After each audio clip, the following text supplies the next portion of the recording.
नमस्कार शेतकरी मित्रांनो. आजच्या व्हिडिओत आपण सोयाबीनचे बाजारभाव बघणार आहोत. सोयाबीनचे बाजारभाव झपाट्याने वाढत आहे.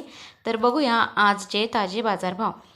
तर मित्रांनो, राज्यातील बहुतेक कृषी उत्पन्न बाजार समित्या बंद असल्या तरी मागील काही दिवशी झालेल्या व्यवहारावरून सोयाबीन बाजाराची दिशा स्पष्टपणे सगळ्यांसमोर आलेली आहे. आणि सध्या बाजारात जी मोठी चढ उतार झालेली आहे किंवा चढ उतार होत नसून त्याचे जर भाव तुलनेने जर स्थिर असल्याचं चित्रसुद्धा आपल्याला बघायला मिळत आहे. डिसेंबर महिन्याच्या तिसऱ्या आठवड्यात सोयाबीनची आवक काहीशी घटलेली दिसून आली. काढणीचा हंगाम जवळपास संपत आल्याने शेतकऱ्यांकडे साठवणुकीवर भर दिला जात होता आणि भर दिला जात पण आहे. त्यामुळे बाजारातील येणाऱ्या मालाचे प्रमाण मर्यादित राहिलेले आहे. राज्यातील प्रमुख बाजार समित्यांमध्ये गेल्या 24 तासात झालेल्या व्यवहारानुसार सोयाबीनचे दर 3,800 पासून ते 4,450 पर्यंत नोंदवले गेले. दर्जा, ओलावा आणि प्रवतवारीनुसार दरांमध्ये म्हणजे भावामध्ये फरक दिसून येतो. आता आपण लातूर बाजारचा दर्जेदार मालाचा चांगला बाजारभाव सोयाबीनचा काय आहे तो आपण बघणार आहोत. लातूर कृषी उत्पन्न बाजार समितीमध्ये पिवळ्या सोयाबीनच्या तुलनेत चांगलाच प्रतिसाद मिळाल्याचं दिसून आलं.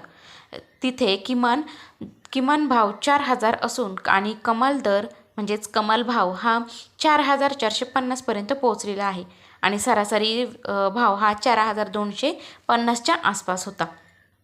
आता या बाजारात कमी ओलावा असलेल्या आणि स्वच्छ प्रतवारीच्या मालाला मागणी अधिक आहे आणि व्यापारी आणि प्रक्रिया उद्योगांकडून अशा मालाला प्राधान्य दिलं जात असल्यामुळे भाव टिकून आहेत.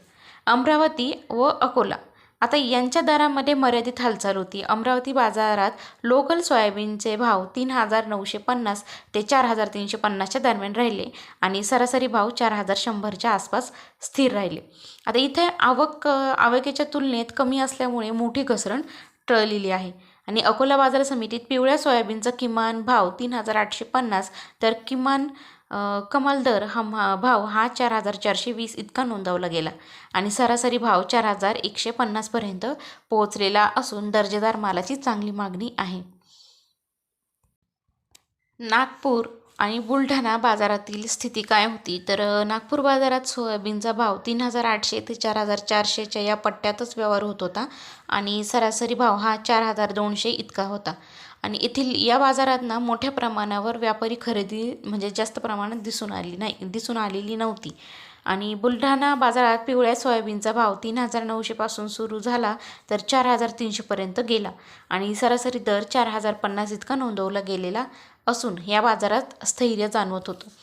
आता आवक घटण्याचं कारण काय तर सध्या सोयाबीनची काढणी शेवटच्या टप्प्यात असल्यामुळे शेतकऱ्यांकडे नवीन माल कमी प्रमाणात उपलब्ध आहे आणि अनेक शेतकरी आता माल थेट बाजारात न आणता साठवणूक करत असल्याचं चित्र दिसतंय. भविष्यात जर समजा भाव वाढतील या अपेक्षेने शेतकरी थांबलेला किंवा बघा या भूमिकेत आहेत आणि त्यामुळे बाजारात येणाऱ्या मालाची आवकसुद्धा मंदावलेली असून दरावर दबाव कमी झालेला आहे. आता ओलावा आणि दर्जाच्या दरांवर काय परिणाम झाले तर सोयाबीनच्या दरांवर म्हणजेच भावावर ओलाव्याचा मोठा प्रभाव पडतो. ज्या मालामध्ये ओलावा 10% कमी आहे अशाच मालाला 4,400 ते 4,500 पर्यंत चांगला भाव मिळतो आणि जर जास्त ओलावा असेल आणि सोयाबीनला अपेक्षित भाव मिळाला नाही अशा मालाचा भाव 3,800 ते 3,900च्या आसपास मर्यादित राहतात. त्यामुळे शेतकऱ्यांसाठी साठवणुकीकडे लक्ष देणं जास्त गरजेचं आहे आणि आवश्यकसुद्धा आहे.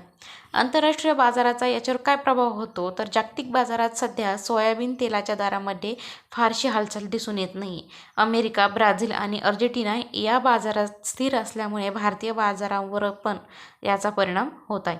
आंतरराष्ट्रीय पातळीवर तेजी किंवा मंदी नसल्यामुळे देशांतर्गत बाजारात मोठी वाढ अपेक्षित नाही. त्यामुळे सध्या दर स्थिर राहण्याची शक्यता अधिक आहे. तर पुढील काळात अंदाजे आता तज्ज्ञांच्या मते येत्या काही आठवड्यात सोयाबीनच्या दरामध्ये मोठा बदल होण्याची शक्यता कमी आहे कारण आवक कमी असल्यामुळे दर टिकून राहतील. पण जर अचानक मोठी तेजी येण्याची चिन्ह जर त्यांना दिसत नाहीत आणि जर आंतरराष्ट्रीय बाजारात सोयाबीन तेलाच्या दरामध्ये जर वाढ झाली तर स्थानिक बाजारातही त्याचे सकारात्मक परिणाम होऊ शकतो किंवा बाजार सध्याच्याच पातळीवर स्थिर राहण्याची सुद्धा शक्यता आहे. आता शेतकऱ्यांसाठी महत्त्वाचा सल्ला काय, तर शेतकऱ्यांनी घाई न करता, माल विक्री न करता बाजारातील स्थिती लक्षात घेऊन निर्णय घ्यायचा. आता कमी ओलावा आणि चांगल्या प्रतवारीचा माल असल्यास साठवणूक करून काही काळ प्रतीक्षा करणं त्यांच्यासाठी, शेतकऱ्यांसाठी फायदेशीर ठरू शकतं. त्याचबरोबर स्थानिक बाजार समित्यांतील रोजच्या दराची माहिती घेणं, तसेच व्यापाऱ्यांशी थेट संपर्क ठेवणं हे शेतकऱ्यांसाठी एकदम महत्त्वाचं आणि उपयुक्त ठरेल. एकूणच सध्या राज्यातील सोयाबीन बाजार स्थिरावलेला असला आणि आवक कमी आहे, त्यामुळे मागणीसुद्धा मर्यादित आणि आंतरराष्ट्रीय बाजार शांत असल्यामुळे दरामध्ये मोठी हालचाल नाही. तर तुमच्याकडे सुद्धा जर सोयाबीन असेल तर तुम्हीसुद्धा हे करू शकता, सोयाबीन साठवून ठेवू शकता आणि तुम्ही दर वाढण्याचा, बाजारभाव वाढण्याचा तुम्ही वाट बघू शकता.